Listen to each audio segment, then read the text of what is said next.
Thanks very much, Tom Foreman. Anderson, over to you. Yeah, Wolf, thanks very much. You know, one of the things that, because there was so much focus on Roy Moore on the sexual abuse and sexual assault allegations, a lot of his more controversial positions did not get as much attention. I just want to put on the board some of the things that Roy Moore has previously said. He said 9/11 may have happened because the U.S. turned away from God by promoting things like same-sex marriage. He said Muslim Americans shouldn't serve in Congress. He said that Keith Ellison, who's a Muslim American, should not be allowed to use the Quran to swear to the Constitution. He said Obama wasn't born in the U.S. What he calls homosexual conduct, which is actually gay and lesbian people expressing affection and love for each other, that should be illegal. He compared homosexuality to bestiality, and he talked about getting rid of, or acknowledged the idea of getting rid of amendments after the 10th Amendment would, quote, eliminate many problems. It's also interesting because both in an interview I did with one of his spokeswomen, I tried to get her to acknowledge whether or not he still believes these positions. She refused or was unable to or unwilling to. Jake Tapper just did that as well with a Roy Moore spokesman, Ted Crockett. And one of the things he was trying to pin Ted Crockett down on is, does Roy Moore still believe that Muslim Americans should not be allowed to serve in Congress? The explanation from Ted Crockett was because it would mean not swearing on the Bible, that person cannot get into Congress, which is not correct. Here's that exchange.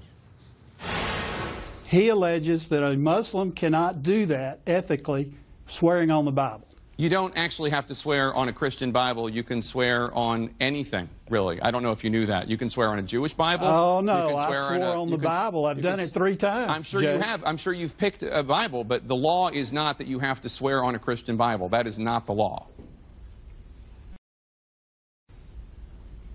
You don't know that?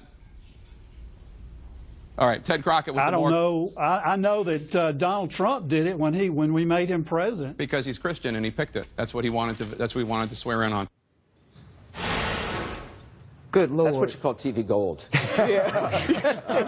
He looked like a slot machine at one of Trump's casinos that hit Bar Apple Lane. It's like, this is not connected, man. Yeah. But it is interesting, I mean, the extent to which Roy Moore's spokespeople, just in this last week, cannot answer basic questions about what his positions on these really extreme They're positions. probably still the same. But on the other hand, you're just speaking politically, I saw the interview with you and the woman, and I think she actually stayed on message because you tried to pin her down, and she kept saying, I don't know, I don't know, I don't know. And that is an answer, and that is a tactic in politics. And I think it's another version of Roy Moore being gone the last couple of weeks. Just kind of stay out, say as little as possible, because the fact that she said, I don't know, you can't use the soundbite against her.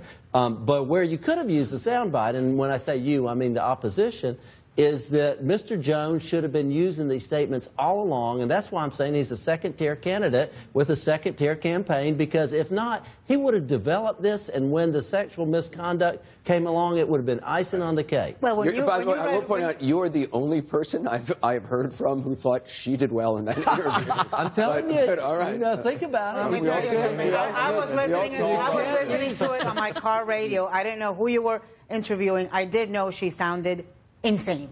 You know, it was just absolutely crazy. But you can't use the soundbite. That's all I'm saying. But listen, but I think I thought she was terrific, but I had a different I think we should just run. When you read the list of things that he has said, you know, and you've missed there things like saying that some of his favorite days in America were back when the slavery was still legal, and we can go on and on. You wonder why they don't let him out in public. Right. But a judge who says, think about this, who says, he said, he gave the interview to the 12-year-old girl. She said, what would make a good senator? He said, fidelity to the Constitution.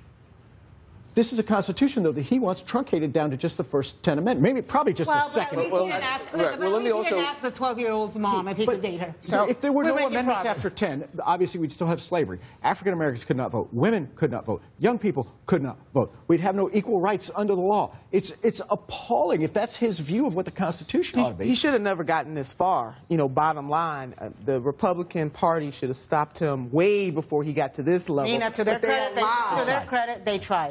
Remember that. Yeah. But I get it. But he's been allowed to fester, and now that he is running for a U.S. Senate seat, oh my God! I don't agree with you on that. Look, this is a guy who's been impeached by by the judicial bench in Alabama. Before that, he's like he keeps popping up. He's the gift that keeps on. And you can't control people who run or not run. But the Republican Party has the leadership in Washington